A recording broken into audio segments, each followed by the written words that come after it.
I wouldn't. I absolutely would not.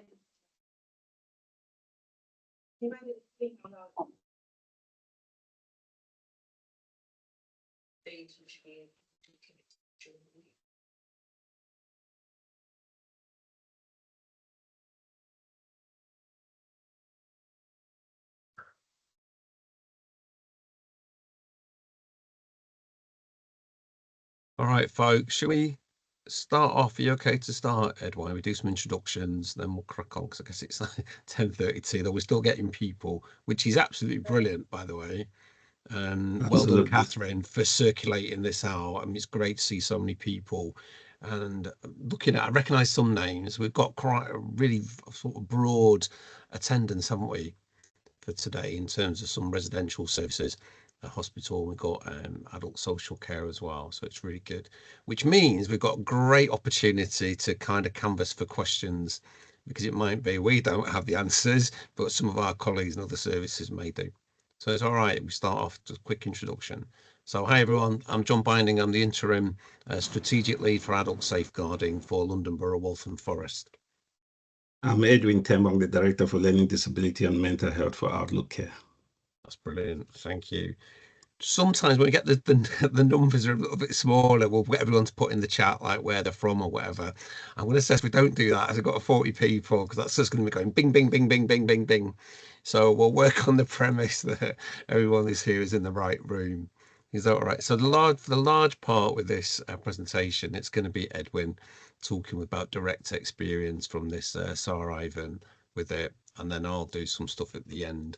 But as I say, if you kind of do questions and stuff like that, well, you can do it in the chat, and then we'll do a mop-up session at the end and make sure, because it might be that we've answered any questions you've currently got, and that way we've done a cracking job because you've all been informed. And if there's anything outstanding, we'll make sure we kind of mop it up at the end. Is that all right? Good. All good. Over to you, Edwin. Catherine, next slide, please. First of all, thank you everyone for joining in. This is an opportunity for us, Outlook Care, to share some of the learnings from this incident, this very sad incident with you. Throughout this presentation, you'll find some of the things that we have reviewed, put in place to make sure that the likelihood of this happening again in the future is very, very low. So I will start by giving you a background of Ivan's background, some history. So he has lived in care throughout his life. He's lived in care, and he was diagnosed as paranoid schizophrenia at the age of 38. And throughout that period, there's been time where he's gone missing. So the sad incident wasn't the first time that he's gone missing.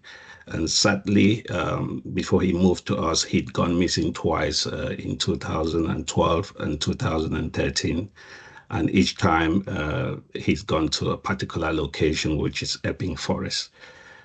So he moved into one of our service in 2018.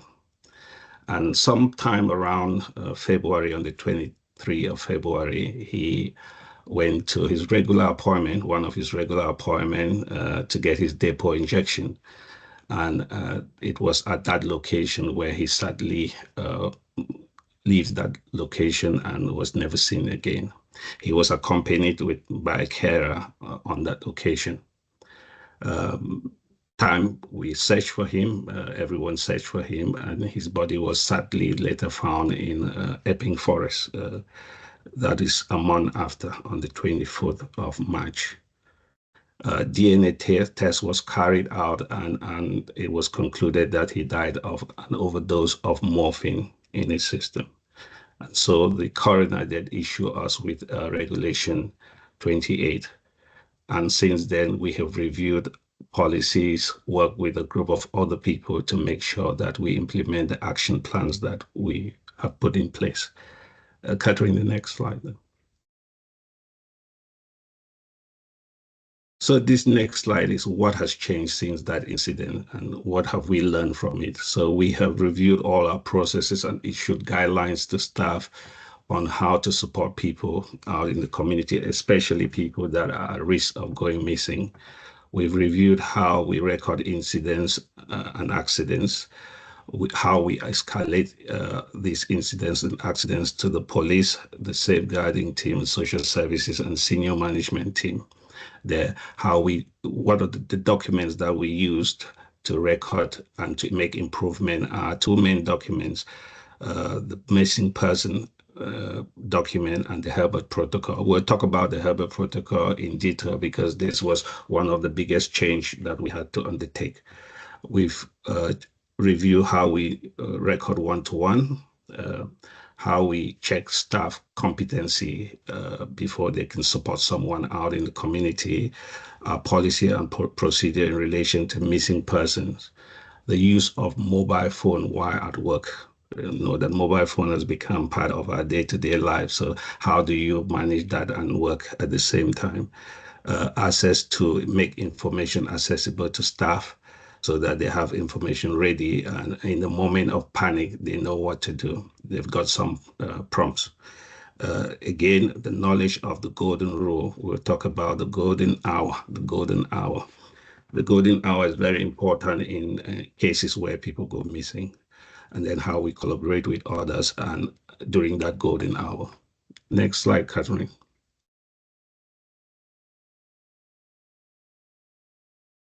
Good. So this slide is in relation to the golden hour and what happened to Evan on that day.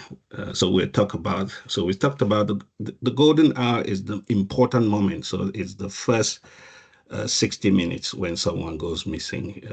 It's very important. That is the time where you have to be able to notify the police, and then they'll go to work as quickly as possible. Information about this person's whereabouts, so the police might contact people on the street, anyone that might have sight of this person, and it provides a lot of opportunity. The Herbert Protocol in this case is a document that the police use intensely, especially with people with dementia. And you document as much information as you can about this person, what they were wearing. Before you even get to that, you just ensure that this document is ever so up to date. You got a recent photograph of the person, what medication they are taking, their routine, places that they are likely to visit on a day-to-day basis, friends that they might be in contact with.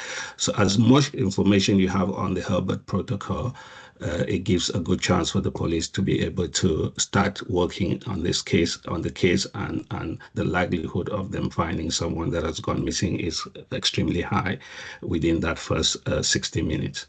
Now, what happened in Ervin's case is the fact that he was only noticed missing 35 minutes. So a good part of that golden hour had been missed. It was only reported to the police 2 hours, 7 minutes after. That is way past the 1 hour mark that the police will go to work. The CCTV cameras in the premises, no one has access to it on the premises to look to see whether he'd gone out or he was still within the premises. So there was assumption that he might be somewhere in the premises when he'd long left the premises. So there are a combination of things that you need to do. It's about that minute you need to ensure that you can do a quick search around to find out if that person is there. But I think that the police will always be happy for you to ring them up if you are in that sort of a situation as quickly as possible. While you are still going around looking, the police will start putting the information that they need to be able to track that person in place. So you have a lot of opportunity in that golden hour. Once that golden hour, people can travel quite far from when they just think about someone working for 2 hours. They can go as far as away from the premises that they were last seen. Next slide, Catherine.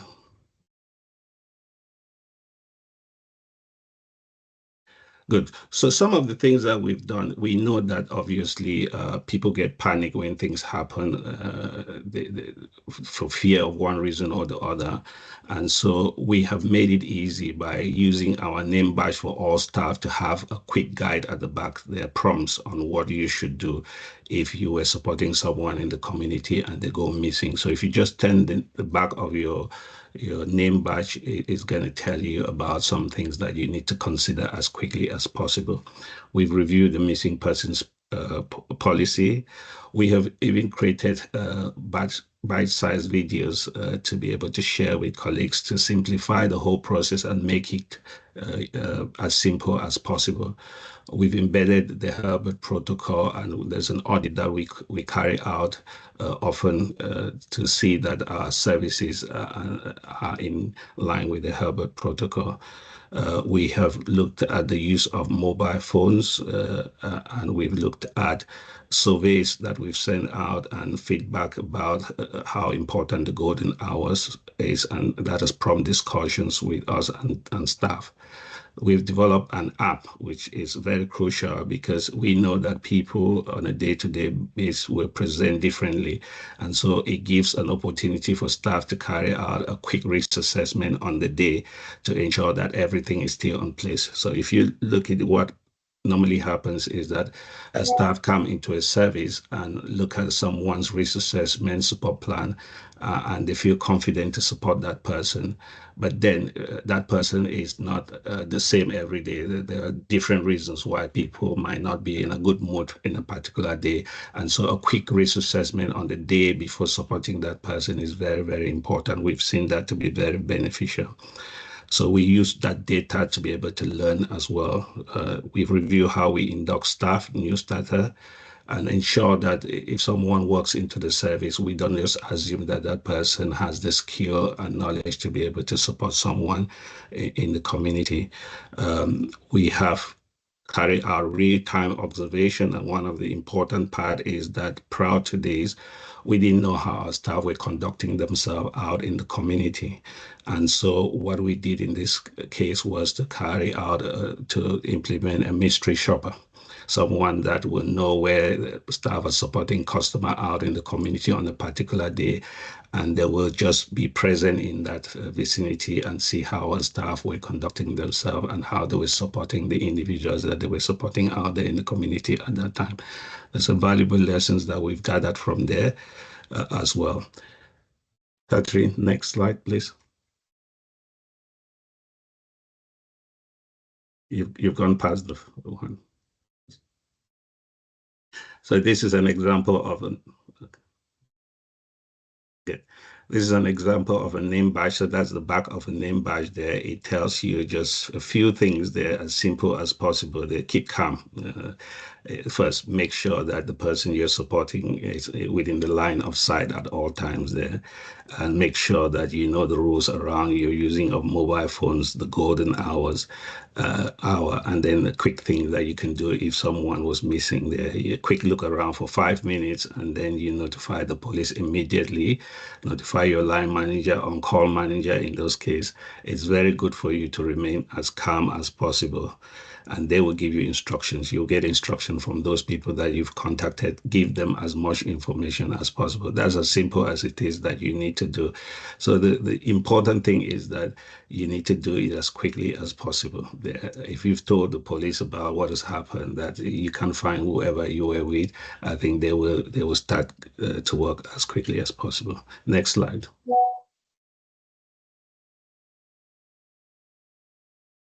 So this is a quick app that we've done, which obviously every staff member has got it on their phone there. So it's just for them to be able to run a quick risk assessment. How is that person, the person they intend to support out in the community? What are their presentation on that day? Are they happy to go with you? Do you feel confident that you're able to support them out in the community? What concerns do you have? Once you go through all of that and you're confident there that you're able to support, and then you proceed with that. Next slide. That's the Herbert protocol. A copy of the Herbert protocol is found online, so I'll advise that you kind of have a look at it.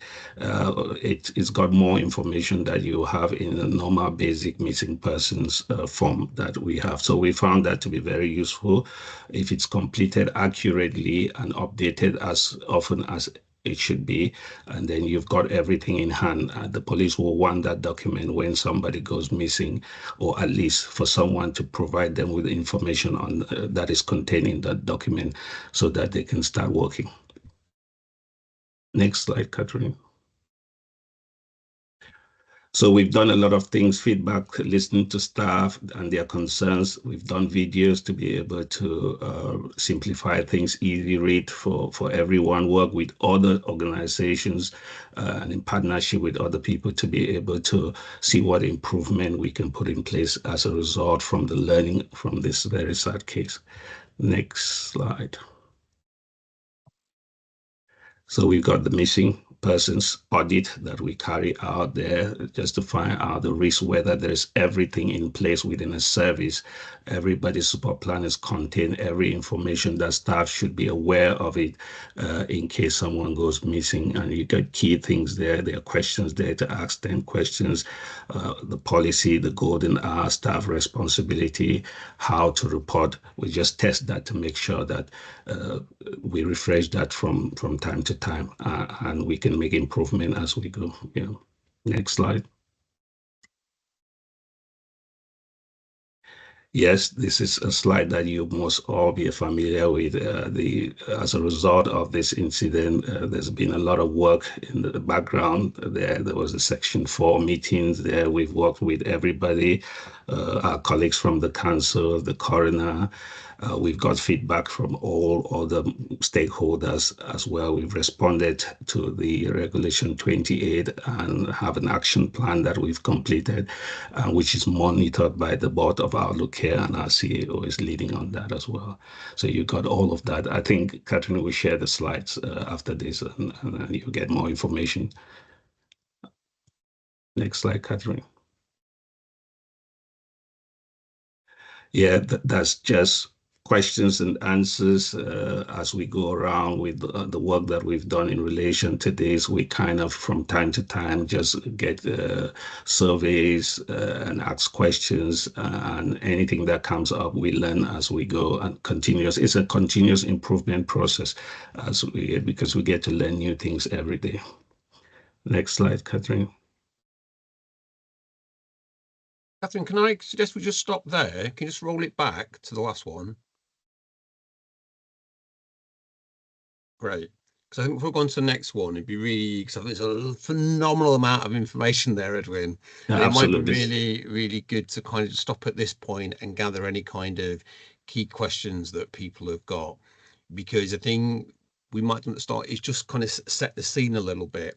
So obviously, when there are circumstances where an incident has occurred or a potential to, there's a requirement for the Waltham Forest Safeguarding Adults Board to give consideration to whether or not the criteria is met for a Safeguarding Adults review. So that's when somebody's come to harm, and it may be that they've died as a result of that, or they haven't died. It may be they've come out the other end of it, but there's an argument to say that agencies could have worked more effectively to have achieved a better outcome for somebody.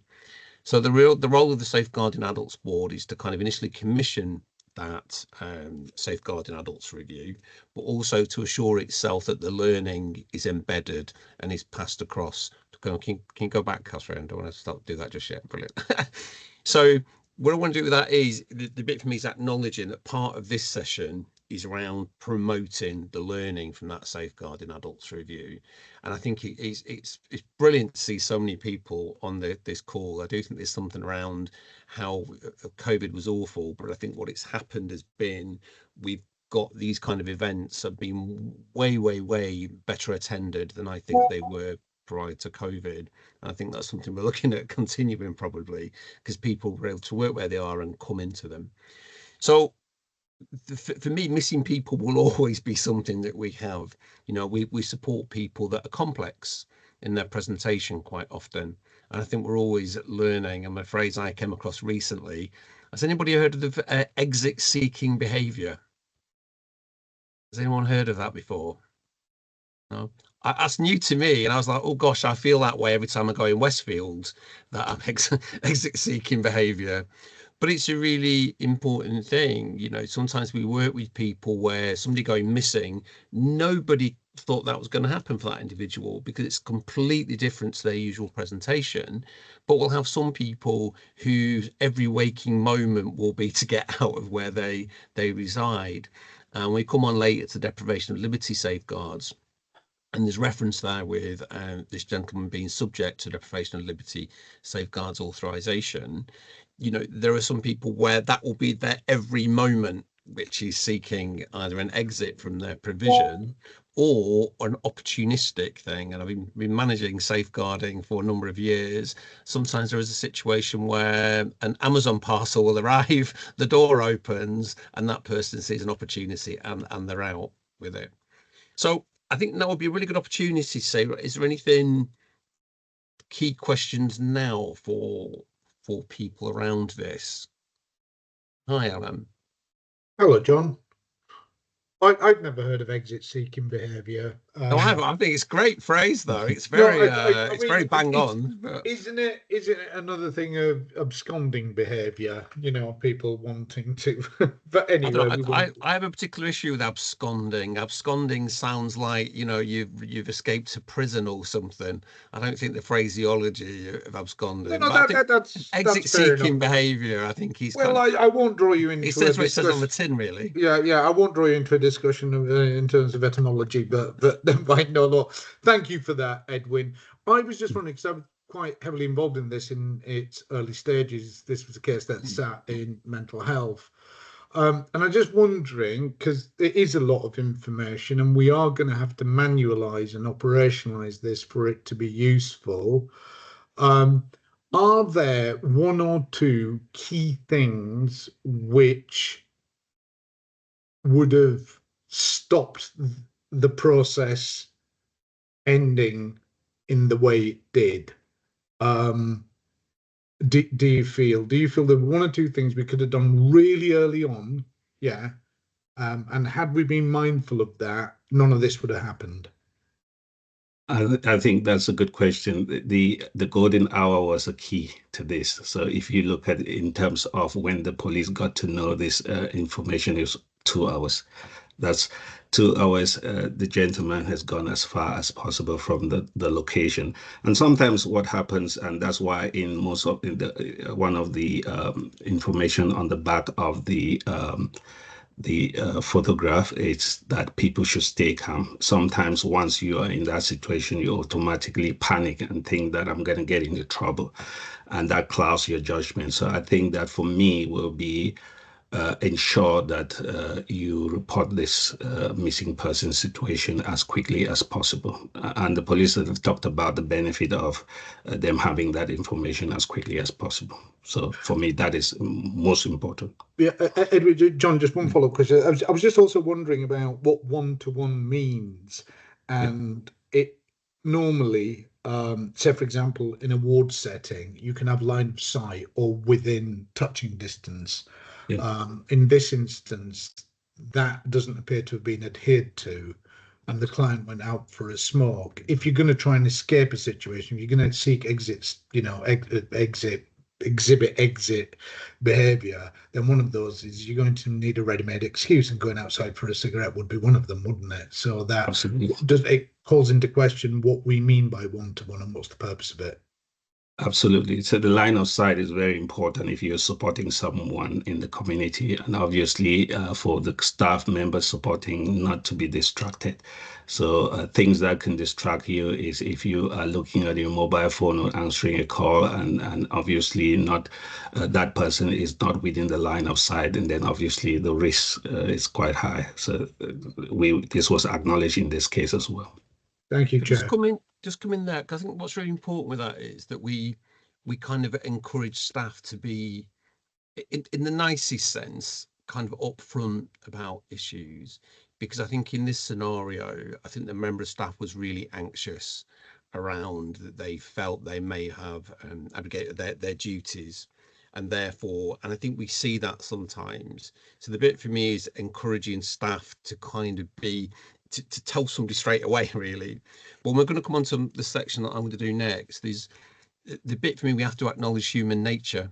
You know, there are situations where we commission one-to-one for people, And I remember a safeguarding concern I oversaw a few years ago where this person was on a 12-hour one-to-one. And this person was out and about, and this person went missing in central London.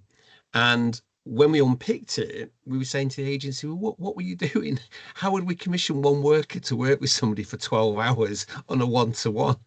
For a start, that person might want to use the loo, all those kind of things. And what had actually happened was this staff member had gone to use the loo, and they thought this person would be okay because they'd never gone off before. But on this occasion, they did. Unfortunately, we found this person the next morning, or the police did, in a local cemetery just further down from Harrods Way. So I think there's something about we can build stuff in to what we commission, really, for me. But I think it's an important point, so thanks for that, Alan. Stuart? Yeah, hi, good morning, John. Yeah, I guess I was just questioning, I'm from adult mental health and get quite involved in processing of some of the police reports that we get.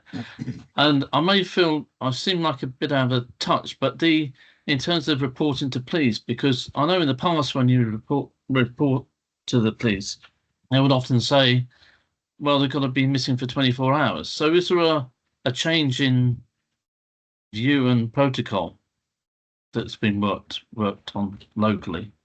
What's the situation? The difference from my understanding, I think it's really interesting because the police have changed some of their approaches on things, haven't we? We've got the right care, right person approach from police, which often really, is around they're being involved. Because sometimes they'll be the first person to be saying, oh, this person's gone missing.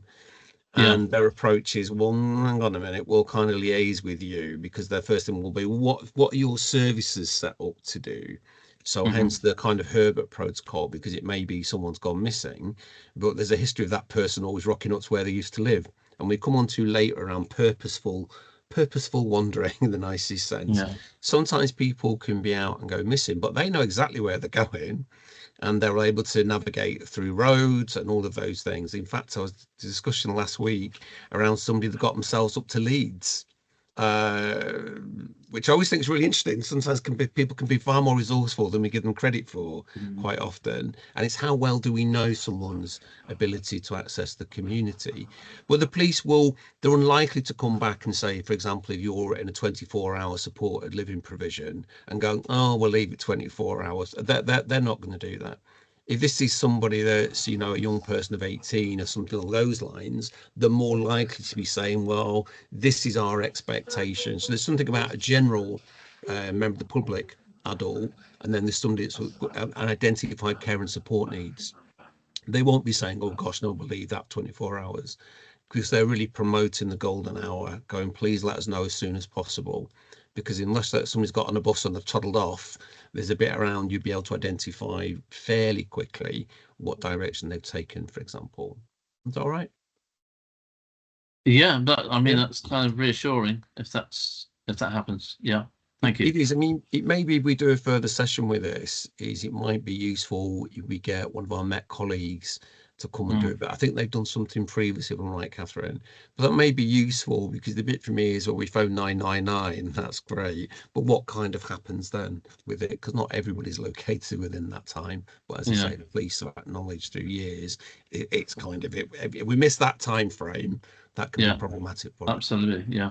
Thanks, Stuart. Thank you. Neville? Well, interestingly, I attended the town hall event when the police were there, and they were saying exactly what you've just outlined, John, really. So to offer reassurance to it, they were very keen to promote the golden hour approach based on their own position. And it really relates to the story and the individual's risk assessment in terms of their vulnerability. And DOLS is a structural vulnerability in itself, which kind of flags that level of risk at some level and vulnerability. The thing I was going to do is take a step back beyond the reaction to the person wandering off or removing themselves. Our core risk assessment for someone when they're in the home or their setting, and the idea of a stress vulnerability risk assessment around psychosocial stressors, anything untoward that may be happening in that person's life could be a stressor to some other outcome in terms of when they go out through the door with someone who's accompanying them. And so being really signed up to that kind of proactive, preventative kind of strategy about thinking about it's okay to say maybe today's not a good day to go out. Might be an approach, and the unexpected person who wanders off or decides to leave, this is a really big challenge in terms of that risk assessment and your intuition about knowing someone about how they are in relation to whatever that stressor is. With this particular individual, I mean, just as a thought, I was really interested and struck by that this person was attending for their depot injection. And sometimes the window when the medication is actually weaning in terms of its effectiveness within the person in terms of treatment and management of symptoms, people I've known will enter a phase pre-depot where they've got a heightened level of vulnerability actually in terms of symptoms creeping back on them. And I heard that this gentleman had taken morphine. So I don't know what the motive for that morphine was, but it's just interesting to think about that in that sense. And in terms of like my background in forensics, this is the notion of leaving the hospital on Section 17 leave under the Mental Health Act. There's quite a rigorous Section 17 leave policy and procedure which mirrors some of this Herbert protocol.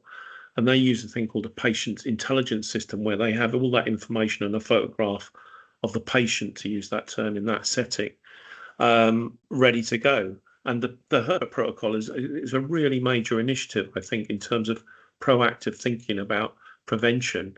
And what I do wonder is, have we got that embedded in our commissioning framework with all our residential providers in the borough? I know our in-house ones have, because I was actually involved in doing an incident review where someone did leave for a while who was under a dolve. So I'm just wondering about, A, have we thinking proactively about that risk assessment, and B, have we embedded it in our market of care, to use that term? Thanks, Neville. I wonder, actually, maybe, because I know Asprey House are on the call today.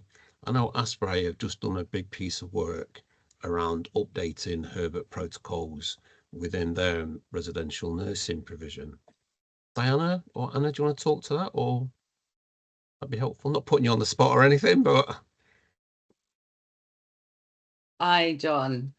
Yeah, I mean, it is. It's just making sure that, you know, like our colleagues have said, they're getting as much information as soon as possible when people are admitted, keeping that information very up to date, making sure that staff are aware, sort of, we all think we're very attentive to detail, but what was Joe Bloggs wearing at 9 o'clock this morning when, sort of we last saw them? So it's certainly we've had instances where we were very quick to react when somebody did leave the premises, and we were very well supported by the police when we did contact them. So back to the golden hour and the response we would get from a 999 call. thanks, Diana. I think the other bit that came out of that for me was around proportionality, because I think we have a different cohort of people nowadays that I think are coming into residential and nursing provisions. And of course, this includes supported living, we have to bear in mind. And there'll be some people where there's no real query or question around their mental capacity to engage in community activities or events, and to the nicest sense, toddle off. So we do need to make sure we are kind of proportionate around those risks around it. But I think the Herbert protocol for me has been one of the biggest developments, I think, in a number of years. And the fact that's broadened out, so you've seen that same thing now with people with learning disability services, because originally kind of rolled out, wasn't it, in relation to people experiencing some kind of dementia with that. And so I think that's really good around that, because obviously people go missing in learning disability services in the nicest sense. It's because sometimes we work with people that may not be quite as able as they think they are, and they're out toddling about doing what they're doing.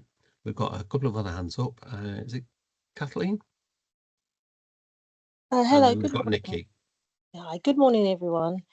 I just wanted to ask a question. If somebody close to you, for example, says to you that they're in a dark place, now they're in the organisation and you know that they've mentioned it to you, but there's certain steps in place they're safeguarding themselves and somebody's like watching over them, like a family member or whatever, and they dip and dip and dip. This happened to one of my friends many years ago, and it kept saying that, and I didn't know at the time how to handle the situation.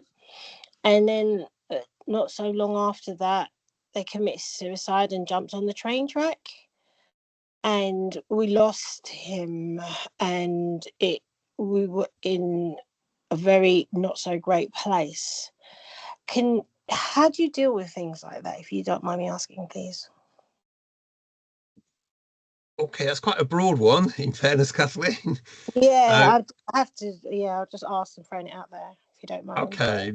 In relation to, because I think there's two elements to that. There's, that's a family member. Then my view would be you'd contact emergency services and discussion with that individual around that, because it's about receptiveness to care and support at that time. But obviously there is legislation around to ensure someone's safety and welfare in relation to themselves and indeed others. There's that component. I think arguably the same would be the case if somebody was in our services and we'd recognise someone presentation was deteriorating, because people can quite often pick that up quite quickly. That can be down to someone's change in appetite, for example. It can be someone's change in how they engage with people within a service. So the bit for me is around that monitoring and seeking to engage the person as much as we're able to. If they're involved in mental health services already, that for me, I've been involved in a number of safeguarding situations sometimes where the people working with that person day to day has recognised there's been a change in presentation, and sometimes there's been a delay to engage the care coordinator, for example, to be saying, oh gosh, we need to let you know something's happening for Dean.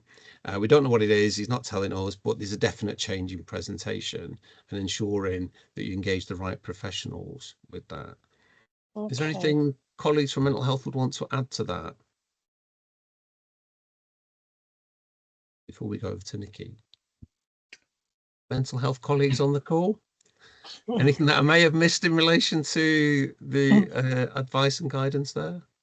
I think intuition is an important thing, isn't it, in terms of your experience of someone, particularly if you're very close to them. You have a kind of sixth sense sometimes with people, and sometimes it's good to listen to them. Yeah, the actual person was a volunteer at first. Hello? Can you hear me? Yeah. Yeah, the person was actually and hadn't, it wasn't like they were under someone. It's like they had a Good morning. turn. So that's to make sure that's correctly with our quality service and recording may also be monitored for training. Sorry, I think we've got somebody talking in the background. There we go. Okay, I've got a few hands up now. I'm conscious because Nikki had a hand up for something else. So Neville and Alan, is it in relation to following up for Kathleen? Yeah, just a quick one. Oh, sorry, Alan. Plans, means and opportunity is the golden kind of way you look at risk assessment around suicide and self-harm. So if you're hitting all three, that's really, or you always respond to any inclination around this. But a plans, means and opportunity is a kind of core assessment to think about. Okay. Thank you. Thank you, Alan. Then we'll go to Nikki then. I'm coming to you, Nikki, in a minute, honest. Go on, Nikki. I cede to you. Go on. So we were just going back to the Herbert protocol. We were just sort of talking about it in the room. And we were just wondering whether it's something that's transferable between like care homes and hospitals, because we do have the learning disability passport and we have the forget me not form for people with dementia, but we don't have anything really around the Herbert protocol.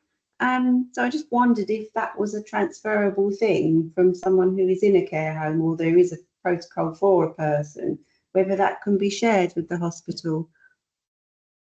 I mean, my view would be that I don't see why it wouldn't, even if it was a copy of it. I know in learning disability, when I used to manage learning disability services, people would have a kind, as you say, a learning disability passport, or to some degree, a kind of grab bag, You know, you'll Yeah, see we do. often in residential services, people have a grab bag, and it's that notion when somebody's going into hospital, because it may be that person in the nicest sense because of their presentation or health issues, they ain't running anywhere. they're going to be in the bed when they go into hospital. But there'll be some people where that exit seeking behavior, I'm really using this one, should be on commission for this at some point, is kind of that will be a real risk for somebody coming into a ward. And as we know, sometimes people with dementia or Alzheimer's can present as very, very, very physically able, very, very physically able. You know, I've come across one recently where somebody got over a fence. It's like, so the bit for me, not everybody with some degree of that will present the same way. But I think that might be something we want to promote through provider forums in relation to what that grab bag consists of with it. Because I wouldn't say it automatically would contain a copy of the current protocol, but it may do. Is that something to do? John, just you know, from earlier on, that is something we do, is we send it with their hospital pack, so that the hospital straight away and the ambulance crew are made aware that they are at risk. Yeah, that's great. Thanks for that, Diana. I mean, is that something, Nicola, in terms of like processes in the hospital, is that something that could be an ask? Because we could do it from two sides. There's a bit for us, we could work with providers to say, look, if someone's being admitted into hospital with it, could we ask them to incorporate, there's a Herbert protocol in place form, if they could share a copy of that. I think homes will be reluctant to say, if it's, I'd imagine most stuff now is electronic anyway, so it's easy enough to kind of, you know, print off and send as a copy. But is that something in your admission process? Because you would look at saying, oh, has that been provided? Yeah, I think it would be a really useful thing. If one is already in place in the community, it would be really useful for us to know about it. I think it would be difficult for staff to do a Herbert protocol for every person that comes into the hospital who's vulnerable, because they're in and out, you know, and it would be a huge paper exercise. But if there's already one known about, I think to have access and knowledge of that, then it at least give us the heads up if someone has got any kind of risky behaviour that's, you know, not identified really, or we wouldn't know about. So I think it would be useful if provider packs could, you know, the information that they already send, you know, if they could outline if they have a Herbert protocol in place, because they must have that in place for a particular reason. So yeah, I think it would be useful to have that information. We have a provider forum that's coming up on the 23rd of September. So we can make sure that's kind of put on the agenda for that. Because I think some aspirate saying, yeah, we kind of do that. That's kind of what we do. But we want to be promoting good practice with it. So I'll make sure that gets on the agenda for the provider forum on the 23rd. Great. Thanks for that, Nikki.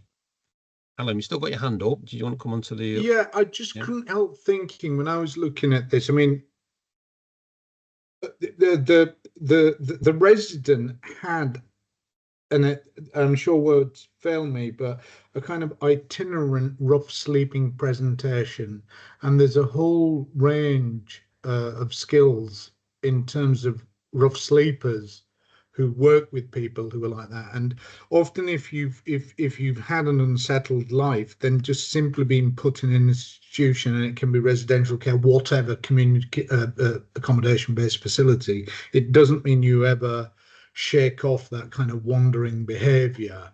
And I was just wondering if there's anything from that constituency we can learn. So the Rough Sleepers Initiative was designed to gather information and a skill set around people like this gentleman. I know we've moved on from that point, and we're now talking about the Herbert protocol, but I just couldn't help thinking, are we pathologizing behavior that just simply comes natural to this guy? He had a history of wandering, and you know, there's no obligation on him to stay still, is there? There's no obligation for him to follow the rules. It's just a idle thought, really. I think that's going to bring us back. I think when we move on to the next section for me is around autonomy and control, isn't it? It's that big thing that we mentioned earlier on around the idea of using the phrase absconding. But if your mindset is, well, you're not aware of any legal bits that says you have to stay there. No, you don't. No, exactly. And then you're going, well, I'm toddling off. I think I've got way better things to be doing than sitting around waiting for you to give me my medication and stuff.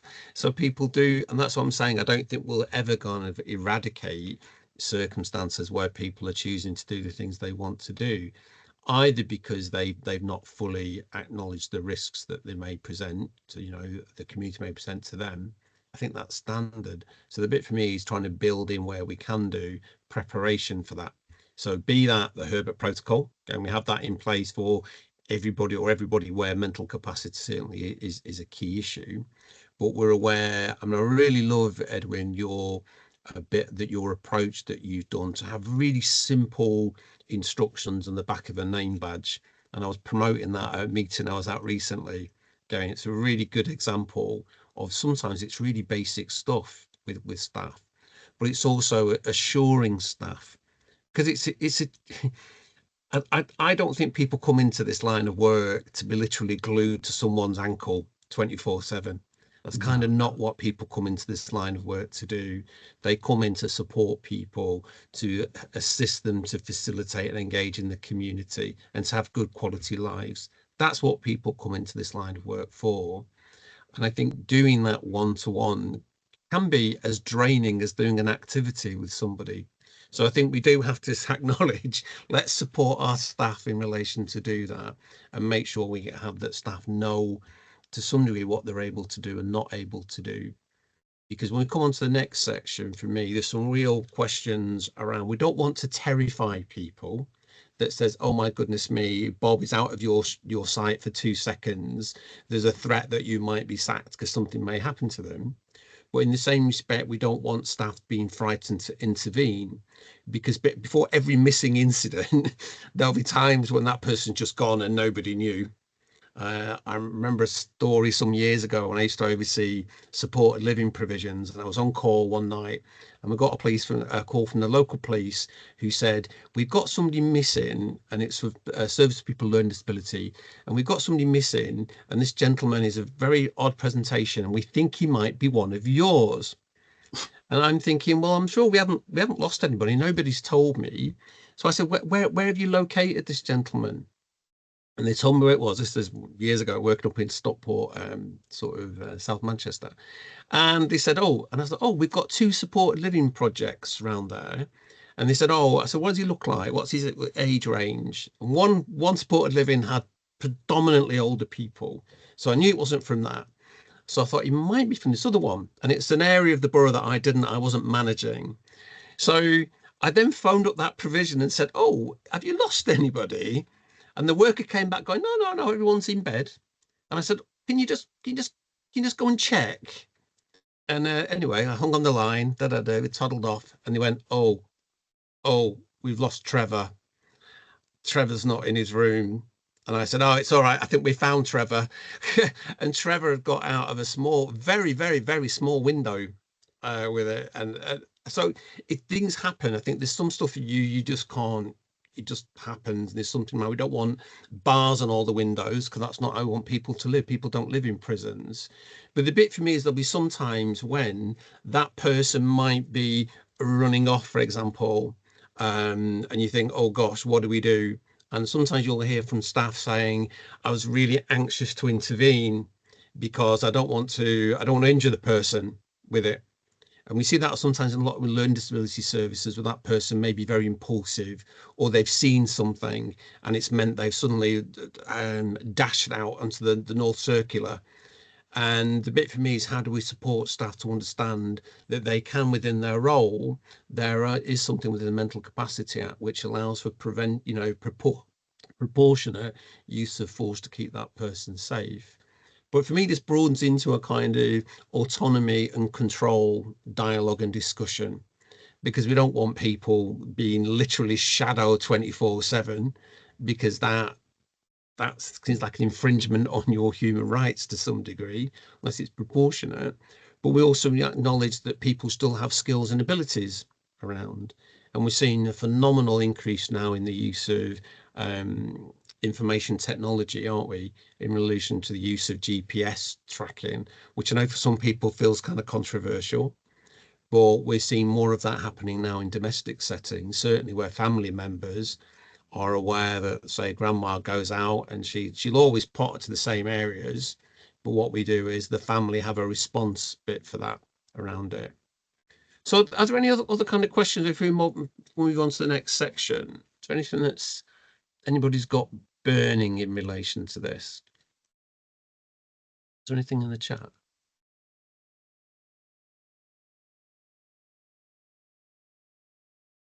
Yeah, I'll come back to that one. Any other queries, questions at this point?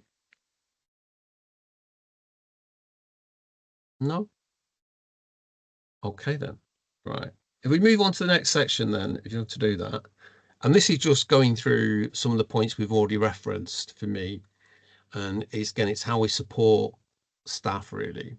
So I mentioned about on the brink of missing, because it's missing when somebody's, as I say, it's kind of unexpected and someone's toddled off and we thought, oh, good gosh, we haven't realised they got through that very, very small window with it.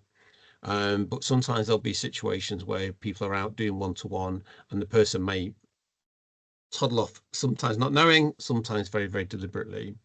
So we often work with people who can be impulsive, opportunistic and present risks that are not being considered before, i.e. running off, being distracted by environmental factors. We don't want to create a situation where staff are too anxious to appropriately intervene to keep somebody safe, fearing that they may jeopardise their job. I hear that a lot. I do hear that. And the bit for me is how we work with that. So we need to work on the premise that it's better to have intervened and perhaps caused a degree of harm than to not have intervened, which led to serious harm for the individual. For example, staff causing bruising on a person's arm, where they pulled the person away from a busy road, where they would almost certainly have come to serious harm. No one's kind of remotely disputing that. Next slide, Catherine. Great. So I just wanted to, there is legislative support in relation to that. And it's under Section 6 of the Mental Capacity Act, the use of force or restriction of liberty to prevent harm to a person who lacks capacity is permissible only if it is proportionate response to the likelihood and seriousness of the harm and the action is necessary to prevent harm. This means restraint must be the minimum level required and consideration must always be given to the least restrictive option principle outlined in the MCA, Mental Capacity Act. So if we acknowledge that, so there's some other elements to this, which is one, the severity and the duration element to it. So, for example, if you're doing this regularly for somebody, then there's a requirement to look at this in a much broader. This is about those emergency situations when you really have to intervene and say we don't want staff feeling that, oh, they can't do it. Oh, I can't lay hands on somebody and then that person has gone. That's the phrase we often hear, is laying on of hands. I remember a couple of situations, Nikki, in hospitals, where I remember doing mental health act assessments in A&E. I'm really struggling because the person isn't happily sitting there waiting to be assessed. And then we might have, premises security who would keep an eye on somebody, but then they would say, well, we're not here to place hands on anybody around that. And I'm not saying everybody should be rugby tackled to the floor when they leave. That's about an immediate risk assessment in relation to how well we know people, how they are in the community. It's that community risk assessment approach for me. And we see that often in learning disability where it's not really been tested out. I'm conscious that in learning disability services, you'll often see people being travel trained. People familiar with that concept? Where people are supported to get to jobs in some way, and that idea of somebody traveling on a bus independently can be really scary. But then you've got a support network where somebody sat at the back of the bus, but the person doesn't know the person sat at the back of the bus, and it's how you develop that kind of confidence with it. But that person could very easily take a different turn. So there'll be times where we need to intervene with that. Are people familiar with this? or where they've given, you know, they've had to intervene and then reported on the incident at the time? Anybody?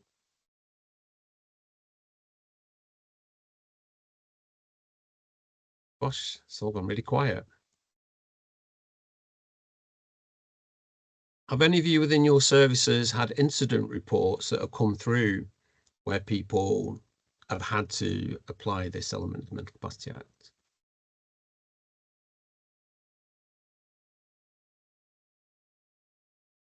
Gosh.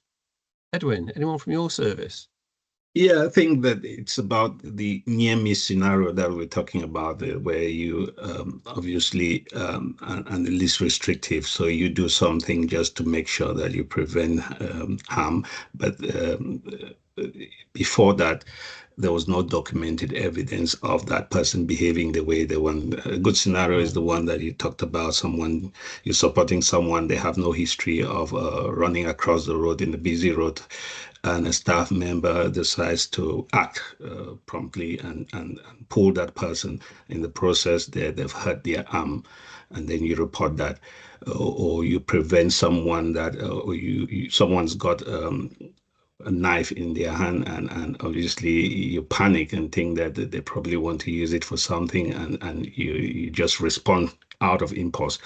So yes, you've got scenarios like that reported across services there, and what you do is obviously that information has come to light, and you look at a risk assessment in relation to that and put it in place. So it's a process of learning as you go every day. The new things that surface from time to time. And before that, you probably take an action that you normally not take, but you take it out of the fact that that's all that has come to your head at that moment in time, and sometimes it often leads to injury. Yeah. No, that's great. I mean, I'm sorry, my world has been safeguarding for the last 16 years, and sometimes we'll get a safeguarding concern that's come in around an unexplained bruising. And then what we've been able to do is timeline it back to an incident where that very same thing has happened, where somebody has been out on the community and that person in the nicest sense has decided, I don't want to do this anymore. I want to be doing something else. And that person has placed themselves at risk and the staff member had to intervene. But in that situation, what they hadn't done is recorded it anywhere to say, well, this is what it was, you know, and I had to intervene to get that person safe. So it's making sure where we have those mechanisms in place so it's recorded at the time. But I'm also aware of another safeguarding case I was involved in where this person had bruising, but it was such significant bruising that you just think it wasn't remotely proportionate to what the risk was. And that did lead to further kind of disciplinary processes for that, because when the police were involved in that one, because the explanation given by the staff member was not remotely in accordance with what the risk was. It's quite bizarre, really, thinking about it now. But anyway, so it's about having the systems, I think, to support. But I keep coming back to this notion of supporting staff really around. So we don't want people being frightened to intervene around that to prevent more serious harm, perhaps. Is that okay? Move on to the next one.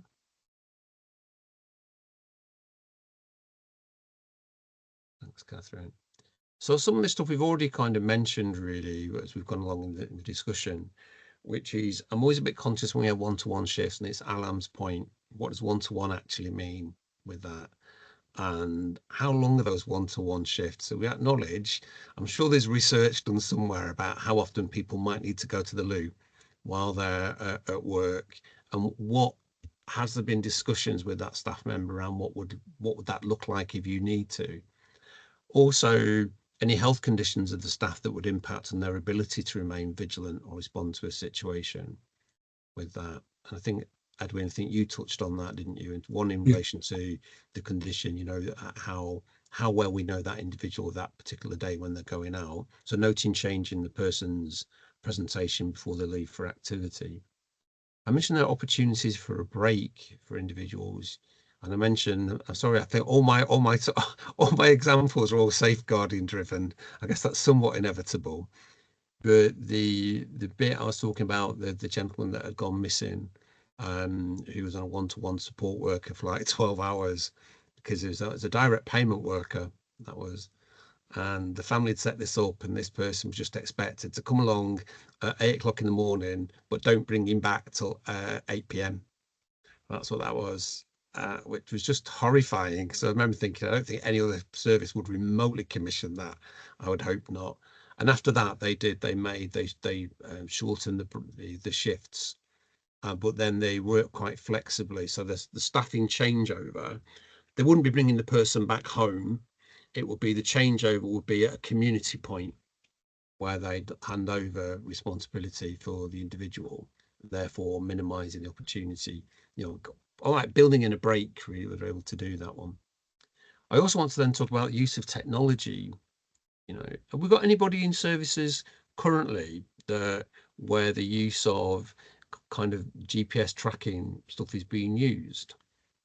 Because I think it'd be really good to use this as a bit of sort of case examples around this, because as I mentioned before, sometimes we have people that may have issues with their mental capacity, but they have no issue with locating where they are and getting to somewhere that, granted, that may not be their home anymore. And part of the Herbert protocol has a really good bit around recognizing, well, do we roughly know where that person is likely to gravitate to if they do leave their provision with it?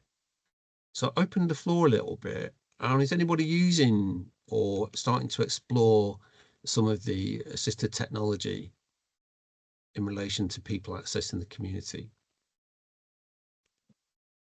Or any kind of experienced barriers in relation to that?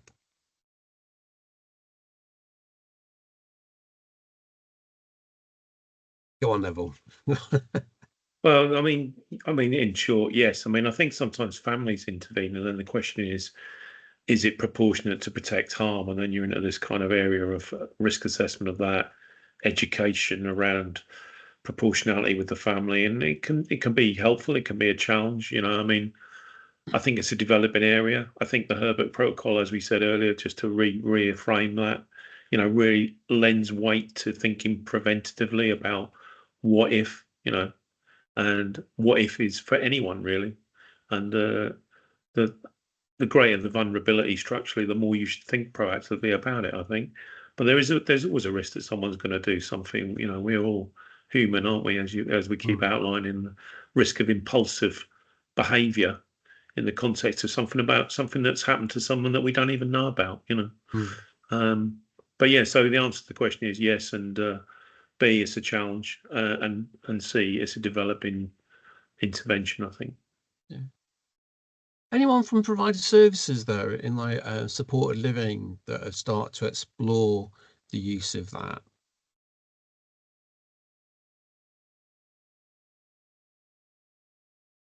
This might be an area we need to develop then, right? Is there anybody that's kind of started to explore it? Or I'll tell you what's interesting, because I mentioned, Edwin, last week there was a broader discussion around how we've moved on with some of the recommendations from a number of safeguarding adults reviews, and one of them was in relation to SAR Ivan. And that was the meeting where I was saying, it's some really good work around using the ID badge as a really good mechanism to remind staff. But what was interesting, the police were saying that for them, with that golden hour stuff, certainly important. And what they were saying is, so this gentleman didn't have a phone. And it's obviously nowadays, virtually everybody's got a phone, haven't we? We've all got phones. We might have more than one even. And that notion is that police are very quickly able to access that. They have the phone number and they know the person, and they can locate somebody, generally speaking, quite quickly, and to quite a precise point to some degree, which is depending on your view around this, which that's good or bad, but they're able to do that. And that's interesting around how that security is developed for all of us, and whether or not you're happy to give your information on that or happy for your information to be accessed, because that's what I feel the world we're in at the moment, aren't we, around that balancing that. But I think we're more and more, and we just accept it now, don't we? We take our phones out, and that's what it is. We use phones. Everyone uses phones. But I'm just surprised that's not coming more along the lines. I think sometimes we look at technology, don't we, in relation to the stuff that it tells us about individual. Have you seen those things now where we can identify somebody living at home on their own, what rooms they access, so we can make sure those are kind of risk-free where we're able to do that? Have we start to develop any of that?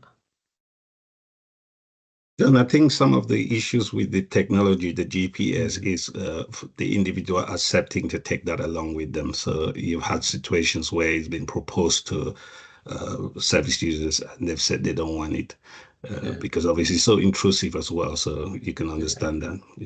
Yeah, I think the bit for me is, I think if someone's got mental capacity to tell you, like, then absolutely not. They can tell you to get lost. But the notion is, if you're making that in the context of a best interest decision, if it's being proportionate to the risk they may be presenting, because I think sometimes we can work with somebody whose agitation and distress can come because of then they haven't got community access, or there isn't sufficient staffing to be able to take that person out. And we see this sometimes in deprivation of liberty safeguards authorisations, where there's a requirement to facilitate someone's community access, which will be dependent on a number of factors, won't it? It'll be whether or not there's sufficient staff to be able to do that, whether the person, how their presentation is that morning. But I think we work with some people who, as I say, could navigate themselves their way around absolutely fine. And is it more distressing to keep someone locked up? I know we're not here to lock people up, but sometimes that can feel where it is. If they're not able to go out when they want to go out, and that's one of the criteria for deprivation of liberty safeguards. If you're not free to leave, not free to leave, and you're constant supervision and control, and you don't have mental capacity to consent to your care and support arrangements. But I'm just thinking, I'm picking up today a bit of a kind of, is that something we want to start working with providers on? Because I would imagine perhaps Neville or Alan, we're getting more involved in those kind of best interest decision meetings around, actually, is there a way we can facilitate Doris going out in the community that's not being shadowed with somebody attached to that person's ankle, but we know that person is going to be safe for a couple of hours, and therefore the staff will be able to identify a location point and go and meet up with the person to kind of guide them back. I don't know. I'm getting the sense that's not something that's kind of embedded or explored, really. Does that feel right, or am I off track, or would that be my answer to that in one sentence, John, is we need a task and finish group to promote this, and then maybe you can join in, and then we'll take it from there. So, there you go. Alan, would you agree? Is he there? Is he still with us, Alan? Not sure whether he is. Joe, you've got your hand up. Well, I'm just going to add to that. I think it's a really good idea. If you can let people go out into the community and build a little bit of independence, and you can just keep tabs on to check they're okay and they're going where they say they're going to go, and you build trust in that way, don't you? They say, I'm going this place, and you can see, yep, they've gone there and they've come straight back. It builds trust and it builds their independence as well. So yeah, I think it's good. I've got it on my kids, actually. I know where they are. There you go, work in progress, right? But I think it's something we might want to explore, because I think sometimes I give some really good case examples. The bit for me that's come up in commissioning for that is quite often this technology is available, Neville, as you were saying, and it's not uncommon for families to be using it, because families have got something built in, which is, oh gosh, like if the call centre has said, by the way, your mum is she's the other side of London. It's like the families will go, yeah, they're the first responder, and they'll toddle out going, all right, I'll go and get my mum, and they'll toddle off and they'll get in the car and they'll go and locate mum, because they know pretty much where she is, because they've sewn something into her one coat, because mum will always take that purple coat. So they've sewn something into the lining. The bit for me sometimes is this then relates to like people that we have that haven't got the family that can do that, and whether or not we have a service that is able to do that kind of response.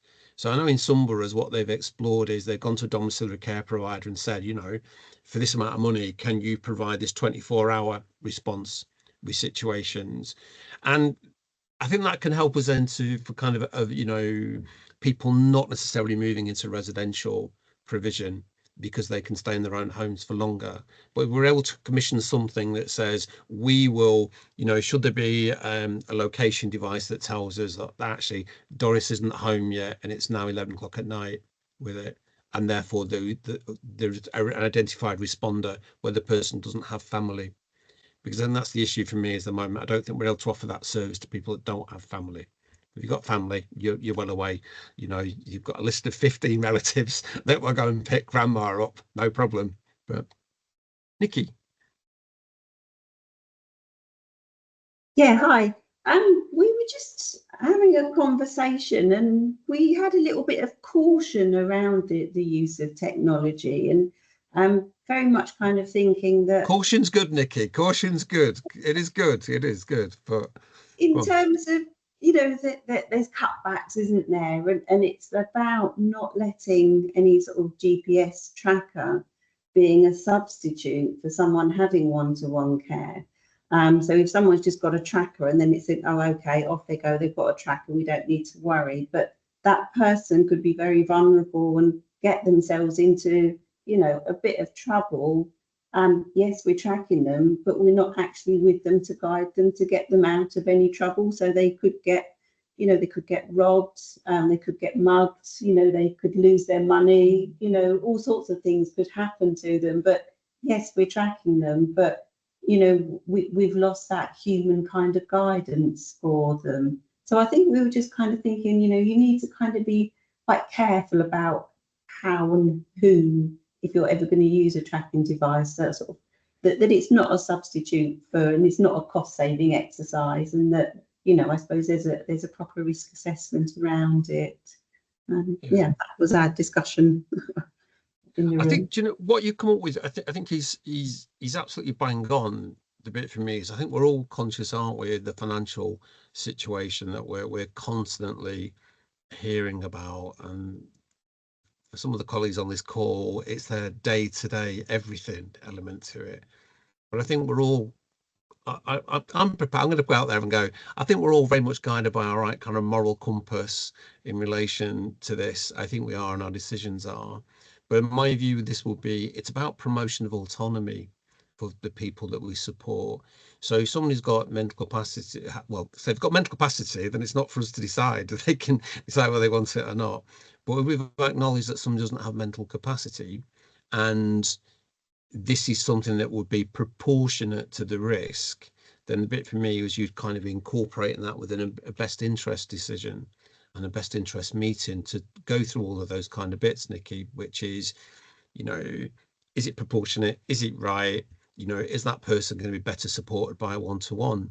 You know, I'm my background is mental health and learning disability, and I'm aware of situations where people have got really upset by the fact they're being trailed by a worker, and I've got really upset by it because they feel, well, you know, what you're saying, you don't trust me. And it's not, so the bit for me, it's got to have to be individual. You know, it's not a blanket.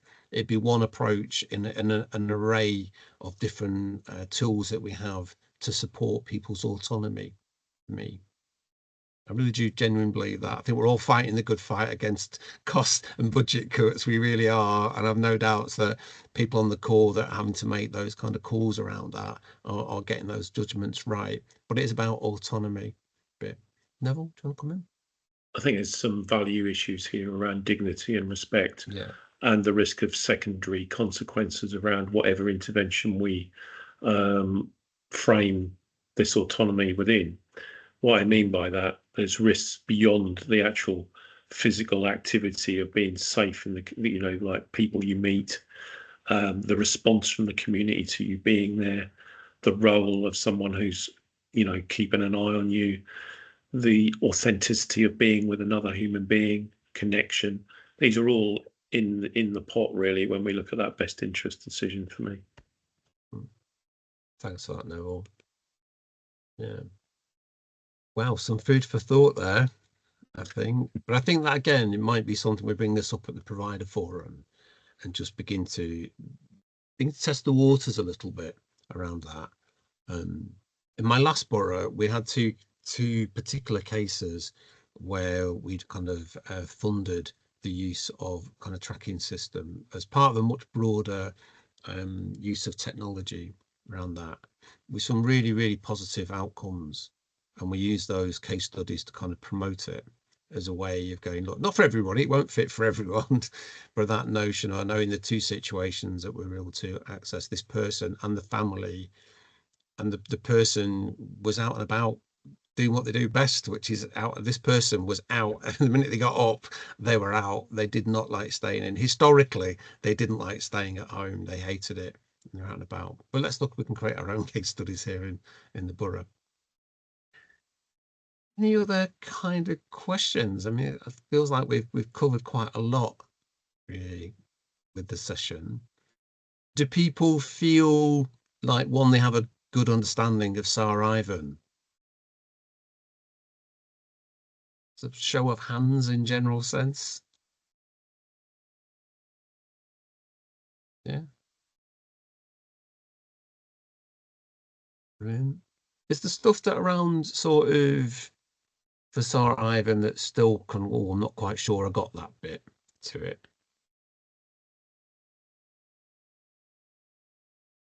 So I've got, this is confusing. I've got a couple of hands up, which may be the hands up to say, yeah, I think I know about SAR Ivan, or it may be a question. Yeah, oh, they've gone down now, so it's obvious to say they were. Okay. What's the next steps, Catherine, with this? Oh, go on, Neville. Just a practical question, really, in terms of escalation. So when the protocol's been initiated, in terms of the governance of that, A, you're dealing with the incident, B, in terms of accounting for that incident. I just wonder what our scheme of delegation is locally. You know, if you thought about, okay, so I've gone missing, I was with someone, you've reported it, you've initiated it proactively. How's that thought about in terms of the governance beyond that initial incident? So would there be a notification to relative senior line management, or would it automatically include safeguarding team? I mean, DOLS is pretty back to the DOLS team to let them know. We use these things called need to know forms. I don't know whether you've come across those, but you know, would that be a kind of standard thing that providers would need to think about? I think the bit for me with that is, I think it's making a decision, isn't it, around, because I don't know, we did a bit of a catchment. How many people think, how many people do we think go missing, for example, on a weekly basis? So I imagine it's not that many, I would imagine. I would hazard a guess. I don't mind worth looking at the figures, really. Having a contact with Met Police and going, how often does that happen and where are the services coming from? I don't know. Catherine, was that ever done at the start with this safeguarding adults review? Was an opportunity? I feel like that data was shared. I feel like what the question you just asked, which is how many people go missing, I think was actually surprisingly high. I remember being told, but I think this was sort of an anecdotal conversation. And I think what it is from what I recall, it was people do go missing, but it's kind of a rapidly resolved situation by and large. So people are found quite quickly. Exactly. Yeah. So the bit for me then is, I don't always looked at the time level, there's something around at what point would you want senior managers to know? Because I think for providers, you're quite right, you know, you're there to provide that the level of care we commission, but you're kind of caring for our people to some degree. So there's a bit around letting everybody know around it, but we wouldn't expect that to be, I don't know, half an hour after someone's toddled off. But it might be something that we do that, and that might be an opportunity we look at that, Neville, about where we're up to, because I think, you know, our Mark Gadsby, for example, is our DAS, but would we want Mark to know around every time someone's gone missing for a couple of hours? And the bit for me is, it might be that we agree if someone's still missing after 24 hours, that's flagged up. And then the bit for me is the assurance piece then, that everyone has been, the right agencies have kind of been involved. And we're all mindful of that, because I haven't seen one for a little while, but in my role of doing this for a number of years, we have a network around our safeguarding adults leads across London. And quite often, it's not uncommon to have somebody going, oh, we can't find Bob. And there'll be a circulation of a picture of Bob. And Bob was last seen getting on the tube at East Finchley with it. And then quite often, then I would circulate that out to colleagues in our adult safeguarding team or MASH, because obviously sometimes people go missing and they don't have ID on them. I tell you don't hear so much nowadays. You used to get a lot of SOS talisman. Do people still use that? People know what that is? SOS talisman thing. So it's a kind of bracelet that somebody you might, I mean, obviously sometimes we work with people that are really sensitive to those kind of things, but it can be for some individuals, it's something that just says, hello, my name's Bob. if I can't communicate with you, but here are the contact details for somebody if you kind of locate me with it. So sometimes you'd see that bit. So the bit for me is, right, well, what, we should have put that part of the original conversation, because sometimes we might have the Herbert protocol, but actually that person might not have their own details in, for example, and a lot of older people will always have a purse, won't they? It's not always the case, but it's something like that security of a bag or a purse. And the bit for me is making sure there's information there which is able to indicate who they are, or a contact number might be one of the things we want to be doing. Well, bringing it to that, I think you're right, Neville. Might be an opportunity to look at that and go, have we got that right with it? Is it the right bit? And what is the expectation that we do? Because it may be just be an assurance piece, but it is that notion of, say, the network that we let people know, because somebody might present and they're not able to tell us who they are.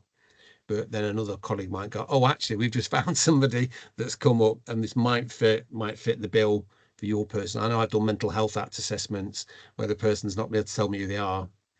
And there's no indicator. We've had to call it like Joe Bloggs, because we all agree that's Joe Bloggs at the moment. And then later on we discover, oh, actually it's Fred from Greenwich.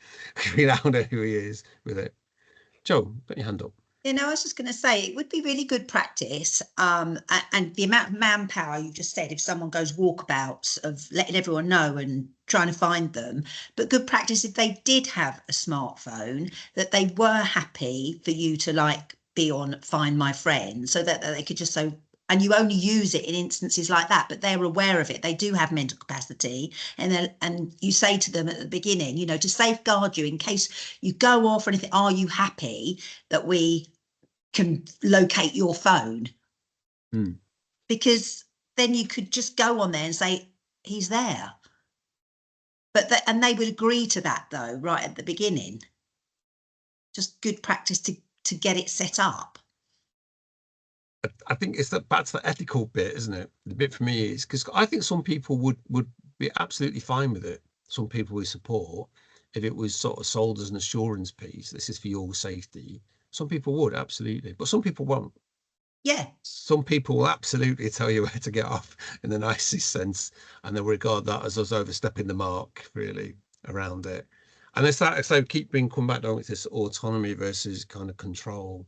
And we're all in this field of work where those are the ethical dilemmas I think we're facing all the time, because sometimes it's assurance for ourselves what we want, but the person doesn't always see themselves as being at risk and they're out and about. You know, we can get that little crack, that nut crack, we'll be fine. But not, that's going to be an ongoing ethical issue for us, isn't it? It'd be fair to say. Well, thanks for that, Joe. I think so. What I've taken from this for me is, I think there's some opportunity to kind of to push the Herbert protocol and make sure that's discussed at the next provider forum. That exploration of the Herbert protocol perhaps being shared on hospital admissions going forward. I mentioned before, I put in the chat that our quality assurance framework, when we work with providers, addresses and recognises Herbert protocol and seeks assurance that the provisions have given consideration to that, to where it's applicable. But I think there's something for me around technology and how we're using technology to assist in community access, and how do we do that, and opportunities for it. Is there anything that I've missed, Catherine or Edwin, that came up in the session that for us? Yeah, there was that also the kind of protocol for informing, Neville, as you said, that need to know element around that, and we. Because a bit for me, my concern would be is we suddenly discover from a provider that Bob's missing for 5 days, and we go, okay, we didn't know that Bob's gone missing for 5 days. So it's a bit for us is making sure that's done in a timely way. It may not change, you know, it may be just going, yeah, absolutely, you've done everything you needed to be doing in relation to ensuring the right agencies are involved, but it's just kind of making sure with it. Neville? Do we have a lead kind of Met police officer kind of contact in terms of, you know, monitoring around that governance, you know, around activity, how the protocol was used, the response, the police feedback loop as well? And I wondered if we haven't, maybe we should kind of think about that a little bit.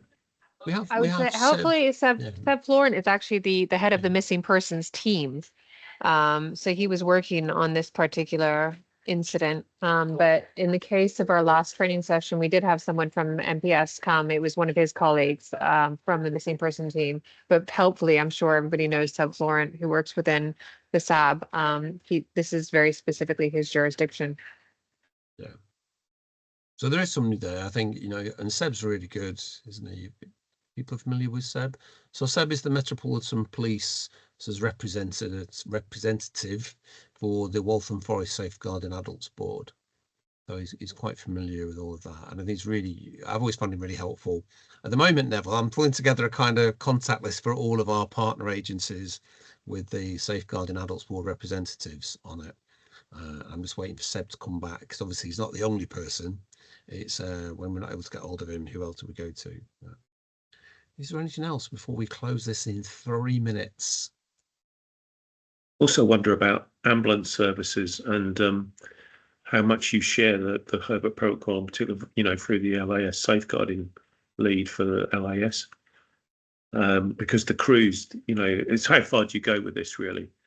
I mean, because the response itself will escalate to them, but I wondered if there was maybe it's covered at the time when you actually make the referral. But from a preventative viewpoint, it relates to that kind of advanced care planning for people who come to notice of LAS a lot, knowing what, we can have a joined up kind of care plan approach, can't we? Interesting. Yeah, because I think there's been something around that sort of shared basis, isn't it? Because I think because the notion of the Herbert protocol is that it's kind of logged, isn't it? That's the bit. So the police have that as well. So it's not able to kind of share it, but they've got it logged on their systems. So it's not about whether or not the LAS system talks to the police system, isn't it? Yeah. I don't know the answer to that. We can have some discussions. Funnily enough, I was trying to identify who the London Ambulance Service representative is, and I think it's changed for the LAS, because at one time they used to come to most safeguarding adults boards, but they're not necessarily able to do that anymore. So you've seen their involvement. It's a more generic London bit that you have to approach, as opposed to specific London Ambulance Service representation. Didn't it used to be Alan Taylor? I think he's still around. I think he was around last time I was here. I remember the name, yeah. But they're really struggling, and I think they don't really come, from my understanding, they don't really come to our Safeguarding Adults Board, but they are available for information. So I've got a generic email, which I'll be sharing shortly now with it. But I think LAS is engaged, so we can follow that up as well. Right, folks. Well, I hope that was informative. I thought that was helpful. I think there's some stuff for us to be doing and developing as part of a Safeguarding Adults partnership going forward around the use of technology and how we promote independence and autonomy of individuals in community settings. But we've identified the support, the legal support that is available to support staff when they have to kind of intervene with that.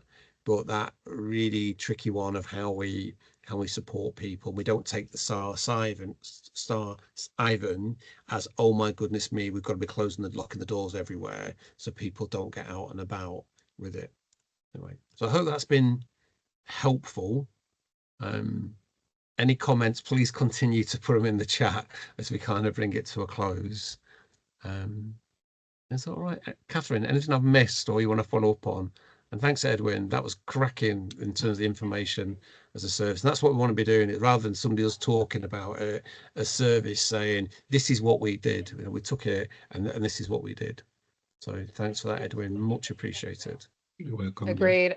I just want to say a big thank you to John and to Edwin for taking part and for being so informative, and also to everybody who attended this morning. It's been really, really great getting the kind of engagement and the thoughts on everything. I'm going to be sharing the link to the SAR and a kind of a bridge SAR, which is a 7-minute briefing. I'll share the slides to this, and I will also be sharing a feedback form What we're really trying to do is measure improvements to practice as a consequence of these trainings. So I'll be sending you this evaluation form today just to get your thoughts and anything that we might be missing out on, anything you'd like to hear more about. And also we'll be following up in like 6 months just to find out how this training session has impacted your practice, what changes have been put in place. So just to let you know, there'll be like 2 phases to this. But thank you all for your attendance and your engagement today.